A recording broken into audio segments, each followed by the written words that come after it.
संकल्प ब्रह्मविद्या निरूपण सोहळा श्रीकृष्ण मंदिर उल्हासनगर नवरात्रीच्या या 2019च्या या आजच्या 7व्या सत्रामध्ये आज आपण 74 क्रमांकाची स्मृती या ठिकाणी घेणार आहोत। कवीश्वरी विजन प्रत्यागी उचित प्रशंसा म्हणजे विजनस्थळी गेल्यानंतर त्यांनी त्या ठिकाणाचा त्याग केला आणि त्या संदर्भामध्ये ते उचित त्यांनी कार्य केलेलं आहे आणि म्हणून कवीश्वर बासांची प्रशंसा केली। परंतु स्मृतीमध्ये आपण बघूया म्हणजे का प्रशंसा केली। एक दिसू कवीश्वर बास विजना गेले। एक दिवस कवीश्वर बास जे आहेत ते विजनाला गेलेले होते। तव तेथ बैसावे तेथ मुंग्याची हारी आली। तव जेथ बैसावे जिथे त्यांनी बसावं त्याच ठिकाणी नेमकी मुंग्यांची हारी आली म्हणजे मुंग्यांचा समुदाय एकाएकी त्या ठिकाणी आला। मग आणि का ठाया गेले आणि मग दुसऱ्या ठिकाणी गेले ते। तव तेथ गुरु चरू आली तिथे गुरे ढोरे जे असतात ते नेमकं तिकडे चरण्यासाठी म्हणून आले। म्हणजे पहिल्या ठिकाणी बसले तिथे मुंग्या आल्यामुळे तिथून उठावं लागलं। एक तर त्या मुंग्या आपल्याला उपद्रव देतील चावतील त्या मुंग्यांना आपला उपद्रव काहीतरी होईल उगाच काही पाय वगैरे पडला काय झालं। आणि इथे आले तर गोरू चरू आली आणि का ठाया गेले मग दुसऱ्या ठिकाणी गेले। तेथ सत्वा नाहीयेची तिथे सुद्धा त्यांना काही त्या दिवशी सात्विक वाटलंच नाही एकदम अस्वस्थ असं वाटलं। मग विजन न पळे म्हणजे विजन त्या दिवशी साधल्या गेलं नाही। रोज जे आहे ते स्वस्थपणे विजन होतं त्या ठिकाणी ज्या ज्या ठिकाणी ते बसतात। आजचा दिवसच असा होता की ज्या ठिकाणी बसलं त्या ठिकाणी काही ना काही अडथळे आले। मग भटोबा सांग पुढा मागील सांगितले आणि मग सत्वा नाहीयेची मग विजन न पळे म्हणून बिढारा आले म्हणजे ते मुक्कामस्थळी ते आलेले आहेत। बिढार म्हणजे जिथे सगळ्यांचं राहण्याचं ठिकाण आहे। तव अभ्यागत आले आणि नेमकं हे त्या ठिकाणी पोहोचले आणि तिथे अभ्यागत आलेले होते। मग भटोबासां पुढा मागील अवघे सांगितले सर्व सांगितलं भटोबासांना। भटोबासी ऐकिले मग म्हटले आले ती हे उचितच पुरले। आले हे उचितच पुरले म्हणजे जेव्हा एका ठिकाणी विजन साधल्या जात नाही दुसऱ्या ठिकाणी विजन साधल्या जात नाही तिसऱ्या ठिकाणी विजन साधल्या जात नाही मग साधकाने लक्षात घेतलं पाहिजे की काहीतरी अडथळा आहे। ईश्वराचा हेतू काहीतरी वेगळा दिसतो आहे आणि मग तीनही ठिकाण असं झाल्यानंतर मग ते सरळ कुठे आलेले आता अजून जागेंची पडताळणी करत बसले नाही। आता सरळ ते बिढारी आलेले आहेत आणि आल्या आल्या तिथे दिसलं काय अभ्यागत आलेले होते। आता हे उचितत्वेच पुरलेलं आहे म्हणजे परमेश्वराने बरोबर ते योग आणून दिलेला आहे की अशा प्रकारे अडथळे आले म्हणजे कधी कधी अडथळे जे येतात ते चांगल्यासाठी येत असतं। आपल्याला अडथळा म्हटलं की वाईटच आपल्याला वाटतं परंतु कधी कधी चांगल्या गोष्टी ज्या असतात म्हणजे त्याच्यापेक्षा काहीतरी मोठं परमेश्वर आपल्याला प्रदान करणार आहेत म्हणून काही छोटे अडथळे प्राप्त करून देतात की जेणेकरून आपण ती क्रिया करू नये। तुम्हाला समजा कुठे जायचं आहे आणि तुम्हाला अस्वस्थ वाटते की जाऊच वाटत नाही तर मग सकाळी तर चांगलं वाटतं पण निघायच्या टायमाला असं वाटतं की जाऊच नाही कंटाळा येतो झोप आल्यासारखं होतं उदास उदास वाटतं म्हणजे असं आणि मग आपण जाणं रद्द करून टाकतो घरीच थांबतो आणि घरी कोणीतरी अधिकरणं येतात आपल्या मग आपल्याला कळतं की बघा म्हणजे इथे अधिकरणं येणार होते तर देवाने बरोबर आपलं तयारी सगळी असताना सुद्धा जायची स्फूर्ती आपल्या झाली नाही इच्छा झाली नाही टळलं आपलं। हे काय आहे म्हणजे तुम्हाला असं वाटत असेल की एकाएकी काही तब्येत बिघडली का पण तसं नसतं। कुठेतरी परमेश्वर तुम्हाला काहीतरी घडवण्याच्या दृष्टीने काहीतरी तुम्हाला काय करत असतात स्फुरवून देत असतात आणि उचित म्हणजे आत्ता जे घडणार आहे त्याच्यापेक्षा चांगली क्रिया विजन घडल्याने, विजन जर का केलं असतं तर काय झालं असतं, स्वनिष्ठ क्रिया झाली असती, नित्यविधी घडला असता. परंतु नित्यविधी स्वामींनी काय केलेला आहे म्हणजे परमेश्वर मनोधर्माने म्हणा काय झालं, तिथे जे काही गोष्टी घडल्या आणि ते आश्रमात आले तर त्या ठिकाणी निमित्तविधी घडला म्हणजे परनिष्ठ विधी जो आहे तो त्या ठिकाणी त्यांना घडला. आणि मग कवीश्वर वासांचं भटोबासांनी कौतुक केलं की हे उचितच स्फुरले, म्हणजे तुम्ही उचितच स्फुरलं, तुम्हाला उचित विचार तुम्ही केला आणि अभ्यागत सेवा पण तुम्हाला घडली. 75 क्रमांकाची स्मृती. अनंतदेव देहत्याग श्रवणी प्राप्त्यांतर निरूपण किंवा प्रवृत्त्यांतर निरूपण. अनंतदेव कवणीये गावीचे हे नेणीजे. अनंतदेव नावाचे भटोबासांच्या सन्निधानात आलेले एक व्यक्ती, हे कुठल्या गावाचे आहेत हे काही माहिती नाही. परी भटोबासांपासून त्या श्रवण होते, परंतु भटोबासांपासनं त्यांना श्रवण झालेलं होतं म्हणजे त्यांना बोध झालेला होता. आणि मग निंबया प्रांती समीपची तयांचा गाव. निंबा जो आश्रम आहे, निंबा हे गाव, त्या निंब्या गावाच्या जवळच या अनंतदेवांचं सुद्धा गाव होतं. ते धाकुटेची परायेचे. धाकुटेची म्हणजे कमी, परायेचे म्हणजे वयाचे, कमी वयाचे ते होते. पिता सवर्तमान नवता माता होती. आणि पिता हे सवर्तमान म्हणजे वर्तमान काळामध्ये, प्रस्तुत काळामध्ये ते नव्हते म्हणजे ते सरले होते. आई होती. आईचा ऐकू दिसू ते भटोबासांची भेटीसी आले. आणि एक दिवस असं ते भटोबासांच्या भेटीला ते आले. दीक्षा केली, अनुसरण घेतलं त्यांनी.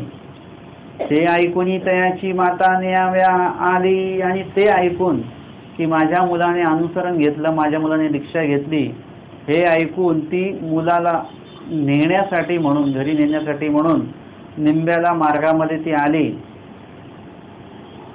ते न वसतीची, परंतु ते काही आईसोबत जायला तयार नाही. ते म्हणाले मी आता इथेच थांबणार, मी काही तुझ्यासोबत येणार नाही.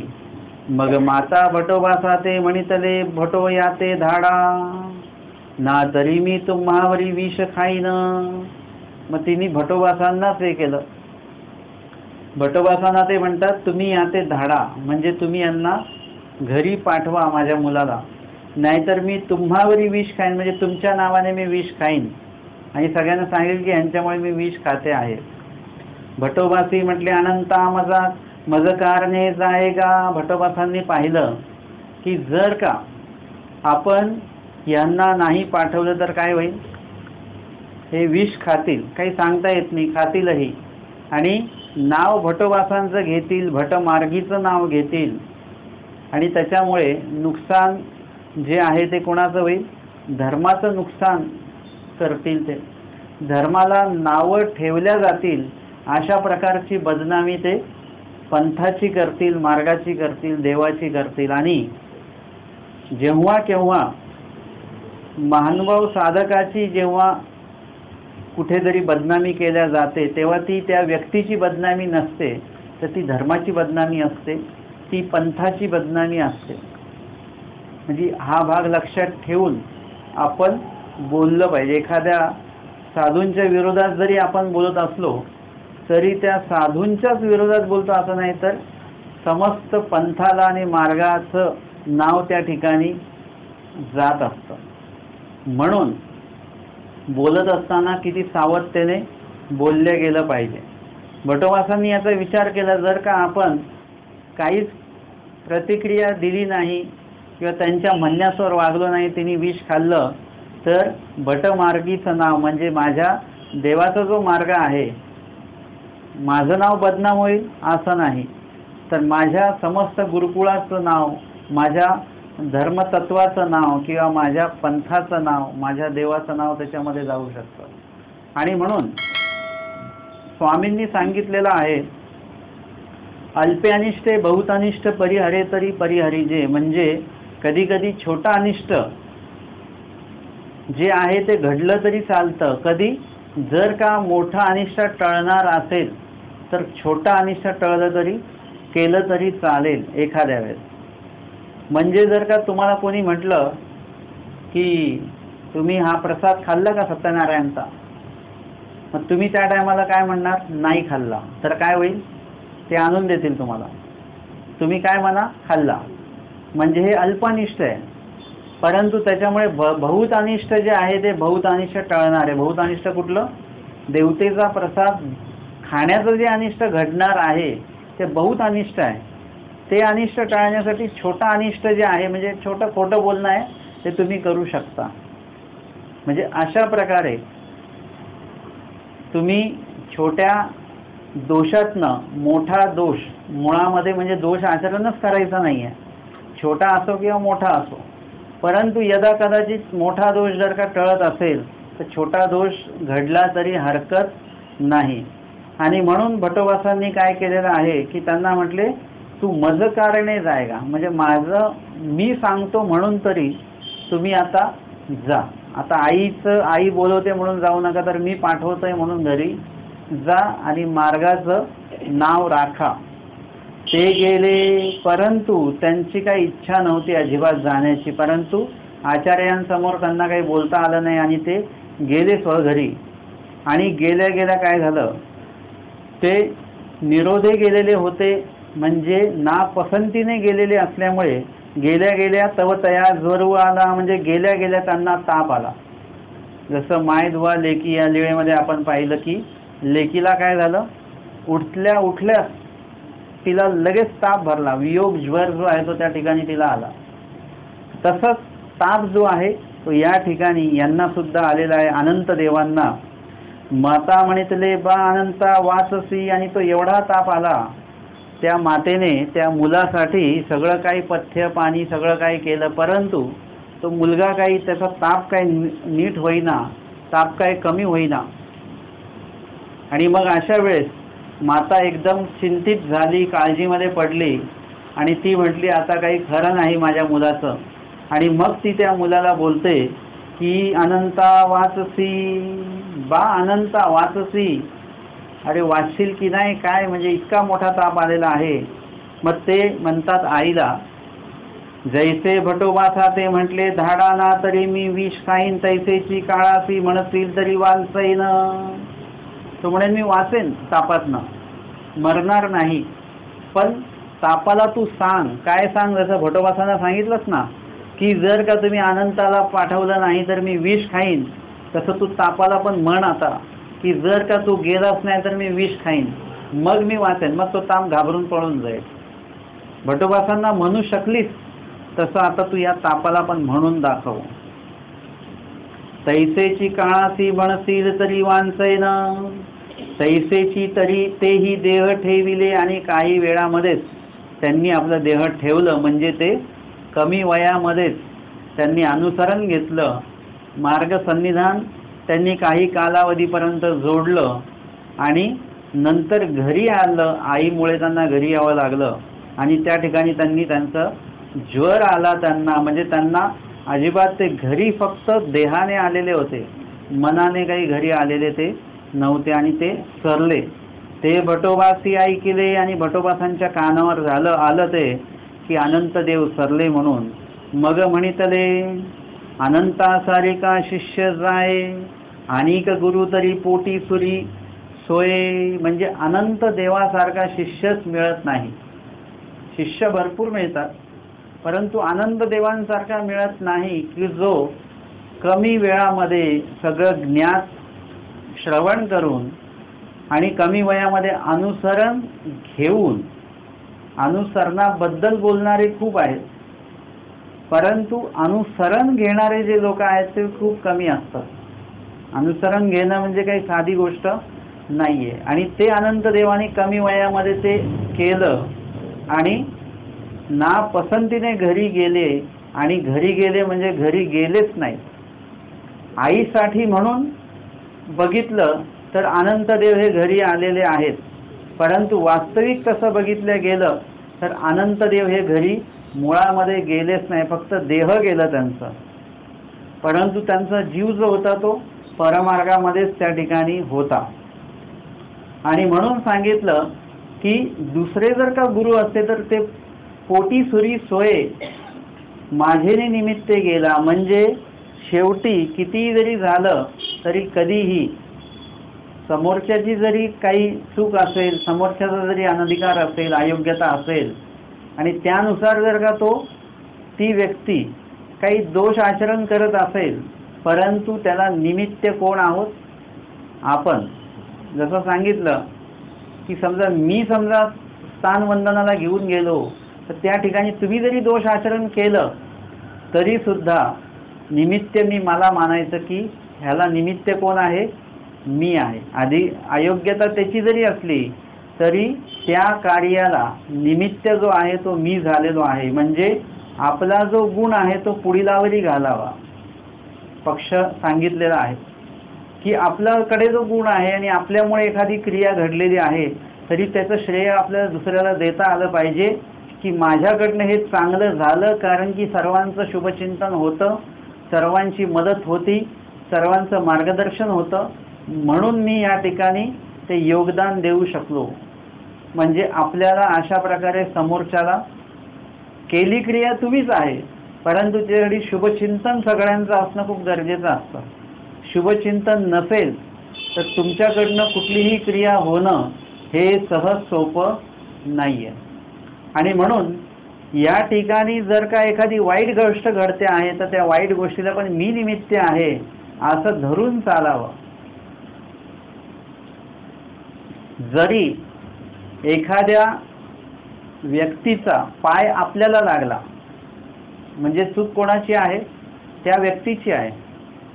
त्याचा पाय आपल्या पायाला लागलेला आहे, परंतु तरीही निमित्त आपण झालो की आपणच पाय असा पुढे ठेवलेला होता, आपणच चुकीच्या पद्धतीने रस्त्यामध्ये आपला पाय आलेला होता, त्याच्या चालण्याच्या वाटेमध्ये आपला पाय आलेला होता, म्हणून माझ्या पायाला त्याचा पाय लागला. जर का मीच माझा पाय व्यवस्थित ठेवले असते तर काय झालं असतं? त्याच्या पायाला माझ्या पायाला त्याचा पाय लागला नसता किंवा त्याच्या पायाला माझा पाय लागला नसता.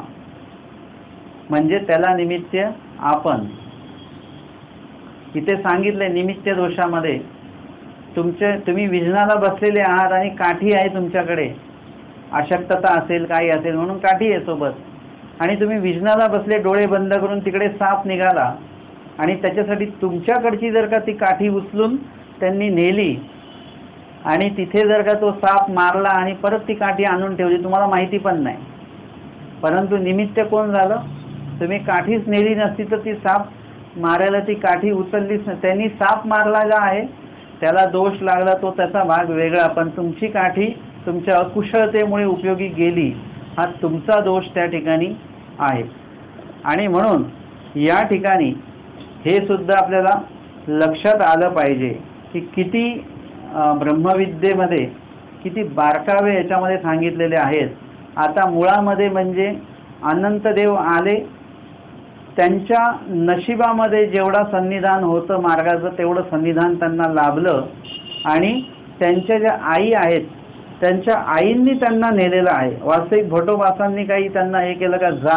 म्हणजे जबरदस्ती केली का भटोबासांनी? नाही. परंतु भटोबासांना असं वाटलं की किती जरी झालं तरी मी सांगितल्यामुळे, हट्ट जरी आईचा होता तरी पण सांगितलं कोणी? जा म्हणून. शेवटी निमित्त कोणाचा शब्द झाला? माझा शब्द झाला. आणि म्हणून या ठिकाणी त्यांनी सांगितलं की भट्टोबासांना असं वाटलं की मी जर का म्हटलं नसतो जा तर ते गेले असते का? नसते गेले. परंतु मी म्हटलं जा म्हणजे माझा शब्द निमित्त ठरलेला आहे त्यांच्या त्या जाण्यासाठी, आणि म्हणून त्यांचा जो मृत्यू आहे तो त्या ठिकाणी घरी झालेला आहे.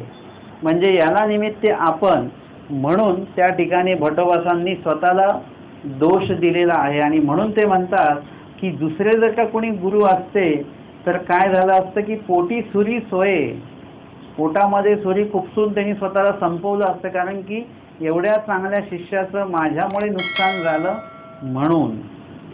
तव एकी भटोबासा ते पुसले तयासी काही होईल. मग त्यांनी विचारलं की त्यांचं एवढं अनुसरण झालं, सगळं झालं, आणि शेवटी त्यांना घरी जावं लागलं, घरी त्यांचा मृत्यू झाला. मग त्यांना शेवटी आता काय होईल, कर्मराटीमध्ये ते सरले. भटोबाच म्हणतात ते पुरुष होऊनी जन्मती, मग ईश्वर दर्शन होईल. म्हणजे पुरुष होऊन जन्मतील म्हणजे पुनःसंबंधी भटोबा जे सांगतात ते काही खोटं नाही. आणि मगाशी आपण बघितलं की अनंतदेव फक्त देहाने घरी गेलेले होते, मनाने ते इथेच होते, म्हणजे तो विरहज्वर त्यांना होता. आणि म्हणून देहांत काळी जे आहेत तेव्हा सुद्धा त्यांच्या मुखामध्ये परमेश्वराचा ध्यास होता, परमेश्वराचं नाम होतं.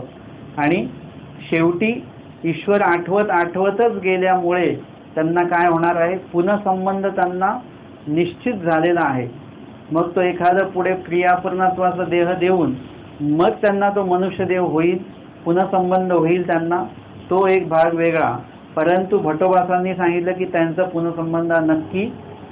आणि मग ईश्वर दर्शन होईल पुनःसंबंधी परमेश्वर 12 वर्षे तथा 56 वर्षापर्यंत जीवाला भेट देत असतात. ऐसे निर्वचिले म्हणजे असं निर्वच त्यांच्याविषयी विश्लेषण भटोबासांनी सांगितलेलं आहे. 76 क्रमांकाची स्मृती, गौराईचा निरूपणी कोथळोबा झाड कथन. गौराईचा निरूपणी भटोबासांनी कोथळोबांना झाड असं म्हटलेलं आहे. एक दिसू भटोबास उंबरी गौराईसाची आचारस्थळ घोकवीत होते. उंबरी गौराईसा म्हणजे उंबरी गावला गौराईसाला की उंबरी गावच्या गौराईसाला.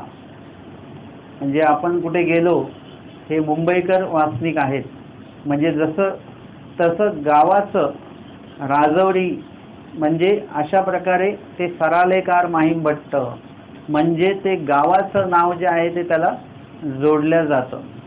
तसं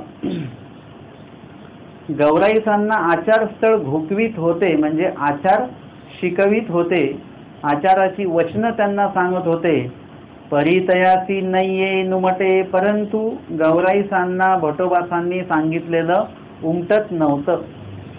आता भटोबासांसारखे व्यक्तिमत्व आहे, योग्यता अधिकार असणारे, पंथाचे आचार्य असणारे, आणि आमच्या स्वामींनी ज्यांना वरदान दिलेले की बाई काही हा येथीचेच बोलणार आहे, आपले बोलणार नाही, म्हणजे स्वतःचं खिशातलं काही सांगणार नाही, येथीचंच सांगणार म्हणजे वचनोक्तच सांगणार.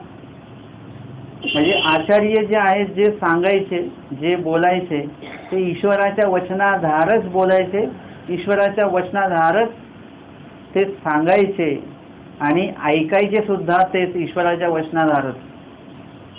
म्हणजे याचं उदाहरण देता येईल आपल्याला. ईश्वराच्या वचनाधारच ऐकत सुद्धा होते ते स्वामींचं, म्हणजे ऐकताना सुद्धा स्वामींच्या वचनाला तिथे ते प्रमाण ठेवूनच ते ऐकायचे समोरचं. जेव्हा ते आत आले कथडीनाथ 32 लक्षणी आले ना नंतर, मग तेव्हा ते सांगितलं ते स्वामी आले स्वामी आले, स्वामींसारखे दिसत होते. तेव्हा भटोबासांनी म्हटलं आता तुम्हा नव्या संबंध असं स्वामींनी मला सांगितलेलं आहे.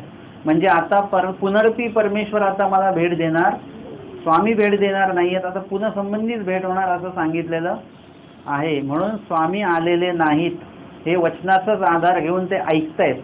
म्हणजे ऐकताना सुद्धा ते बघतात की इथे वचन आहे का, आहे इथे वचन आहे का, असं सगळं ऐकताना सुद्धा आपण एवढे सजग असलो पाहिजे.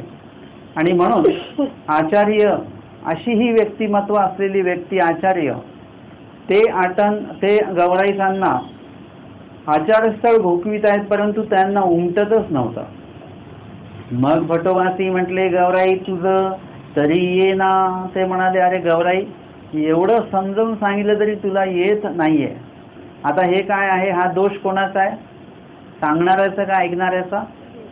ऐकणाऱ्याचा दोष असतो कधी, कारण की ऐकणाऱ्याला जर का उत्तम श्रीमुखे जर का बोध होणं म्हणजे परमेश्वराच्या मुखाने बोध होणं हे जर का नशिबात नसेल, उत्तम अधिकरणाची मुखे बोध होणं हे जर का नशिबात नसेल, तर मग त्यांना परमेश्वराने म्हणा की उत्तम अधिकरणाने म्हणा किती जरी सांगितलं तरी त्यांना त्याचा उमट होणार नाही. उमट होणं म्हणजे पाठांतर होणे नाही बरं का.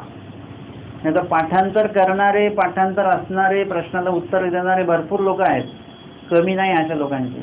उमट म्हणजे काय? उमट म्हणजे तुम्ही तसं वागलं पण पाहिजे, तुमच्या बोलण्यामध्ये सुद्धा तो भाग असणं गरजेचं आहे. जसं भट्टोबासांनी म्हटलं, अरे अरे गुरुवा, स्वामी त्यांना शिक्षा पण करतात की महात्मा काही नवसी, जे बोलण्यामध्ये काय असलं पाहिजे, माधुर्य असलं पाहिजे. म्हणजे हे सगळं असणं म्हणजे याला उमट असं म्हणतात. परंतु एखाद्याचा तसं नसेलच, अधिकारे विन घेते द्वार नुगडेची, हंसावतारे ज्ञान निरूपण केले, परंतु ब्रह्म्याच्या जे द्वार आहे ते द्वार काय उघडायला तयार नाही. आमच्या स्वामींनी मार्तंडांना किती वेळा सांगितलं, सारंग पंडितांना सांगितलं, अनुसरा अनुसरा, दादोसांना सांगितलं, परंतु ते अनुसरले नाहीत. कारण की अधिकारे विन घेते द्वार नुगडेची, ईश्वरापासून बोध व्हावा असा अधिकारच जोडलेला नाही.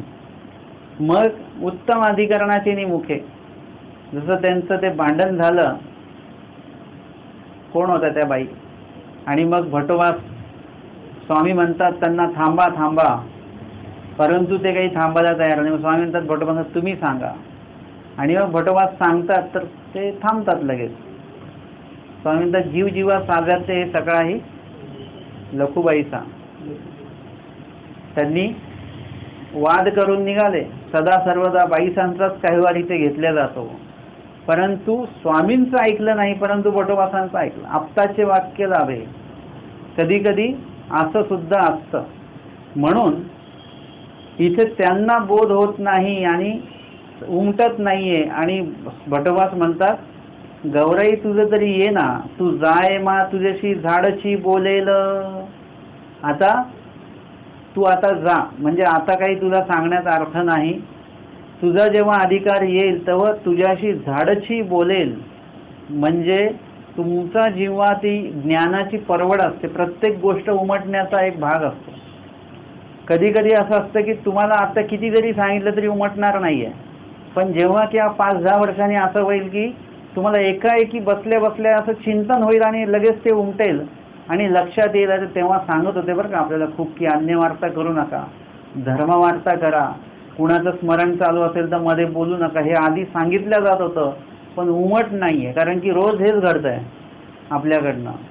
म्हणजे आज ती गोष्ट कधी कधी आपल्याला उमटते, म्हणजे आज तो तुमचा अधिकार आला, ते लक्षात येण्याचं, ते कळण्याचा जो उमटाचा जो काही काळ आहे तो आत्ता आला, आणि मग आत्ता उमट झाला. त्याच्यामुळे काय होतं,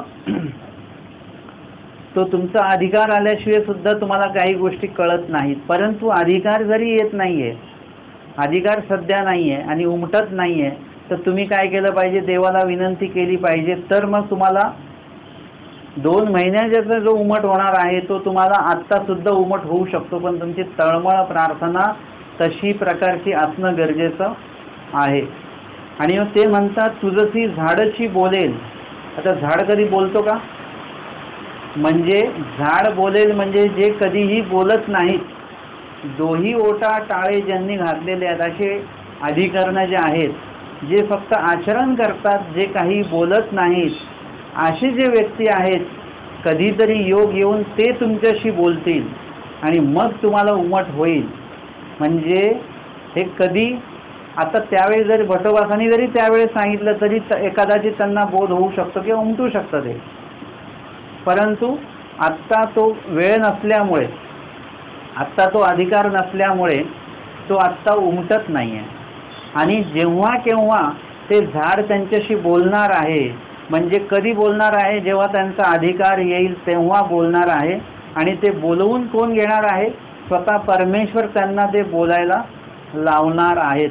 आणि बरोबर तसे व्यक्तीसुद्धा बोलतील आणि यांना सुद्धा उमट होईल आणि यांची ज्ञानाची परवड तेव्हा आलेली असणार, तेव्हाची ही गोष्ट आहे. आणि मग ये आटना गेली त्या गेल्या आटनाला, तव आटनी कोथळोबास भेटले, आणि कोथळोबासांची भेट त्यांची तिथे झाली. तेही तया प्रती अस्थिपरी वाखाणली, आणि त्यांनी अस्थिपरी वाखाणली. म्हणजे अस्थिपरीचं विश्लेषण म्हणजे आचारस्थळ आहे. म्हणजे थोडक्यामध्ये त्यांनी असती परी म्हणजे असण्याची पद्धत काय आहे, असनिधानी धर्म काय आहे यांनी थोडक्यामध्ये म्हणा किंवा विश्लेषणपूर्वक म्हणा कोथळोबासांनी गौराईसांना निरूपण केला आणि ते भटोबासी ऐकोनी म्हटले कोथळा काही बोलता ते झाडची बोलिले की, आणि त्यांनी लक्षात घेतलं की कोथळा काही बोलता म्हणजे कोथळा बोललाच नाही, कोण बोललं? झाड बोललं. म्हणजे कोथळोबा हे काही असं निरूपक असतील किंवा काय असतील असं नाही. परंतु आज काय झालेलं आहे, आज ज्या दिवशी ते बोललेले आहेत कोथळोबा, म्हणजे त्या दिवशी काय झालेलं आहे, यांचा पण अधिकार आलेला आहे ऐकण्याचा आणि त्यांनाही देवाने बोलतं केलेलं आहे. आणि कोथळोबास हे एक प्रकारचे कसे होते, कधीही न बोलणारी अशी ती व्यक्ती होती आणि ती सुद्धा त्या दिवशी बोलली. कधी कधी असं असतं की एकदम उत्तम अधिकरण कोण असतील त्यांनी 1 तास जर निरूपण केलं तर कधी कधी समोरच्याला उमटत नाही असं असतं. परंतु कधी कधी एकदम साधारण कोणतरी व्यक्ती वाचनिक एखादा येतो आणि तो एकदम साध्या शब्दांमध्ये म्हणा असं एक छोटंसं मोठं उदाहरण देऊन तो समजून सांगतो आणि त्याला ते पटतं आणि त्याला लगेच लक्षात येतं, लगेच तो उपदेश घ्यायला तयार होतो. आपल्याला असं वाटतं त्या दिवशी बाबांनी सांगितलं तर याला पटलं नाही, आज यांनी सांगितलं तर पटलं, हे कसं काय बाबा? कारण की यांचा सुद्धा अधिकार आहे की कोणाच्या मुखाने उमट व्हावा, हा यांचा सुद्धा अधिकार असतो. नेहमीच ईश्वरमुखे बोध होईल असा अधिकार नसेल. उत्तम अधिकरणाचे मुखे बोध होण्याचा अधिकार असतो. नेहमीच उत्तम अधिकरण भेटतील आणि त्यांच्याकडनं बोध होईल असं नाही. कधी त्याच्यापेक्षा कनियस अधिकरणं असतील त्यांच्यापासनं होईल. एखाद्या वेळेस एखाद्या वाचनिकाकडनं होऊ शकतो, एखाद्या वेळेस एखाद्या प्रमादियाकडनं सुद्धा बोध होऊ शकतो. तुमचा अधिकार तुम्ही कसा जोडलेला आहे त्यानुसार तुम्हाला उमट हा होणार आहे. परंतु आपण काय केलं पाहिजे, देवाला नेहमीच विनंती केली पाहिजे की आम्हाला जेव्हा केव्हा ज्ञान श्रवणाचा योग येईल तेव्हा तुम्ही स्मरणाच्या माध्यमातून देवाला विनंती केली पाहिजे की आत्ता जे निरूपण होईल ते माझं त्याला तो जे निरूपण आहे ते मला उमटू द्या. म्हणून देवाला आपण विनंतीपूर्वक 2 दंडवत घालून निरूपणाला बसलं पाहिजे. आणि भटोबासांनी जसं म्हटलं होतं की न बोलणारी व्यक्ती तुमच्याशी बोलेल, तर कोथळोबास जे आहेत ते त्यांच्याशी बोललेले आहेत. 77 क्रमांकाची स्मृती तथा आटनी सहाय्ये अनुवादू. उंबरी गौराईचा आटन करिता एक दिसू एका गावा जाता मार्गी काटा मोडला. आटनामध्ये गेलेले असताना सहाय्य कसं वर्तलं. मी तुम्हाला मगाशी म्हटलं की काही अडथळे असे असतात की त्याच्यातनं मोठा अडथळा नाचणार असतो किंवा काही अडथळे असे असतात की त्याच्यातनं मोठा लाभ होणारा असतो.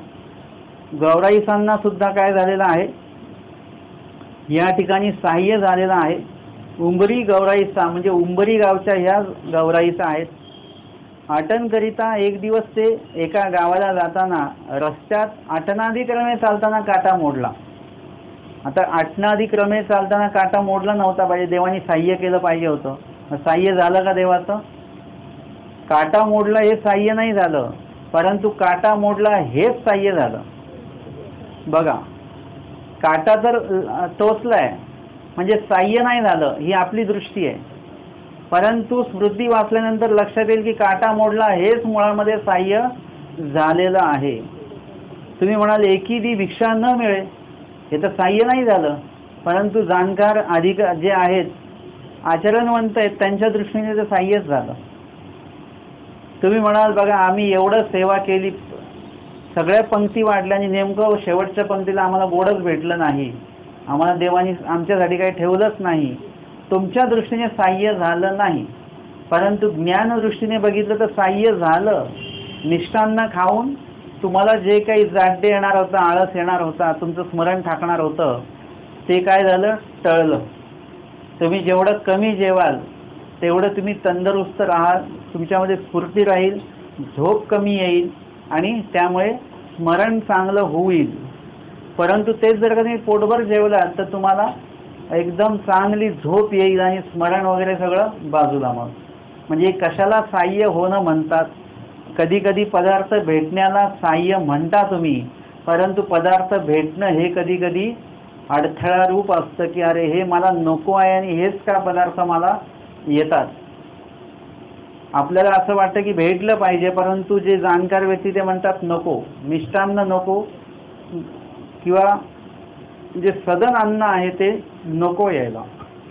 आणि अशा प्रकारे यांना काटा मोडला पायामध्ये, तेने चालोची नाही ऐसे झाले, आणि असा मोडला तो की चालू शकत नाहीत अशा प्रकारचा तो काटा मोडला. ती पाय धरून वाटे बैसली असती, आणि ती पाय धरून रस्त्यामध्ये ती बसलेली आहे. आणि मग सरीसे की आईसे असती, आणि त्यांच्यासोबत एक म्हाताऱ्या बाई पण होत्या. तव जया गावा जात होती, तियेची वाटे पुढोनी घोडेनिसी एकू आला. आणि ज्या गावाला ती चाललेली होती त्या गावाच्या समोरूनच, म्हणजे त्या गावाच्या रस्त्यावरूनच एक घोडेस्वार आला. आणि मग तया ते बैसल्या देखोनी म्हणितले, इकडे बघा सगळे, त्या ते देखोनी म्हणजे त्या घोडेस्वाराने त्या दोघींना बसलेलं पाहिलं, म्हणजे यांच्या पायामध्ये काटा मोडलेला आहे. आणि त्यांना बसलेलं बघून तो म्हणतो, आई कवणा गावा जाता. ते विचारलं, आई कुठल्या गावाला चालले तुम्ही? बा पहिला गावा जात असो, हे समोरच्याच गावाला, तुम्ही ज्या गावावरून आले त्या पलीकडे जे गाव दिसतंय त्या गावाला मी चाललेले आहे. तर पायी काटा मोडला आणि त्याने चालू नाही, चालता येत नाही म्हणून खाली बसलेली आहे. तव तो घोडेस्वार त्यांना म्हणतो, आई त्या गावात धाडी आली. त्या गावावर काय आलेलं आहे? आक्रमण झालेलं आहे. त्या गावावर धाड आलेली आहे शत्रूंची, आणि तिकडे लुटालूट सगळी चालू आहे त्या गावामध्ये. म्हणजे हे काय झालं आता तुम्हाला लक्षात आलं? त्या बाई जर का त्या गावात पोहोचल्या असत्या तर त्यांना काय झालं असतं? इजा झाली असती काहीतरी, त्याच्यामध्ये ते मनस्ताप त्यांना झाला असता, त्याच्यात साह्य झालं असतं, तो भाग वेगळा. मनस्ताप झाला असता आणि हिंसावरते ती ठिकाणी महात्म्याने असो नये तर त्या ठिकाणी हिंसा झालेली असेल, तिथे हे गेले असते, म्हणजे रथमस तामसपणा हिंसकपणा त्या गावाला गेले असते, आणि त्या दिवशीचं स्मरण वगैरे सगळं काय झालं असतं? ठाकलं असतं. हा सगळा दोष देवानी कशावरून चुकवला? एवढूसा एक काटा जो आहे त्या काट्यावरून स्वामींनी तो दोष जो आहे तो त्या ठिकाणी पूर्ण मोठा दोष जो घडणार होता, अल्पे अनिष्टे बहुत अनिष्ट जे घडणार होतं ते अल्प अनिष्टाने म्हणजे छोट्याशा दुःखाने देवाने काय केलं? त्या ठिकाणी थांबवलेलं आहे, भाल्याचे काट्यावर आलेला आहे. आणि मग तो जो व्यक्ती आहे घोडेस्वार, तो म्हटलं की आई त्या पलीकडच्या गावाला काय झालेलं आहे? धाडी आलेली आहे, तेच जाऊ नका, तिथे जाऊ नका बरं. आता या मागीलाची गावा जाऊ. आता तुम्ही काय करा, मागच्याच गावाला जा परत. परंतु मागच्या गावाला जायला परत पाय पाहिजे की नाही? चालताच येत नाहीये. परंतु देवाने काय केलेलं आहे? या माणसाला घोडा घेऊन पाठवलेला आहे. त्याने म्हटले म्हणून घोड्याखाली उतरला, तो स्वतः घोड्याखाली उतरला. तया ते विनवून बैसविले, आणि त्यांना विनंती केली की बसा ह्याच्यावर. ते परत ती धाडचे लोक इकडे येतील, परत त्रास होईल, त्याच्या आधी आपण इकडे गेलो पाहिजे पलीकडच्या गावाला, किंवा संध्याकाळ व्हायच्या आधी गेलो पाहिजे, किंवा तुम्ही जर का चाललात तर पाय अजून दुखावेल, पेक्षा घोड्यावर बसा. त्यांनी विनंती केली म्हणजे ते बसायला तयार नसतीलच, म्हणून त्याला काय करावं लागलं? विनंती करावी लागली. म्हणजे त्या शब्दावरून आपण ते हे केलं, अंदाज केला तो. आणि मग घोड्या वावनी मागीला गावाचे आखरा आणले. घोड्यावर बसवून हे मागचं जे गाव होतं त्या गावाच्या आखरापर्यंत, म्हणजे गावाची जी जमीन असते, गावाची जी हद्द असते तिथपर्यंत त्यांनी आणून सोडलं. तेथ उतरले आता दोघी जणी, आणि आपण निघाला म्हणजे तो निघून गेला. मग हे केतुलेनी काळे भटोबासी ऐकले. कितीतरी दिवसांनी भटोबासांच्या कानावर ही घटना जेव्हा आली, आणि म्हटले गौराईचा थोर साह्य झाले गा, म्हणजे गौराईसांना खूप मोठं साह्य झालं असं भटोबासांनी त्या ठिकाणी म्हटलेलं आहे. तर आजच्या या सत्रामध्ये आपण स्मृतिस्थळ या ग्रंथातले 74, 75, 76 आणि 77 अशा एवढ्या स्मृतींचं श्रवण आणि चिंतन या ठिकाणी केलेलं आहे. दंडवत हो.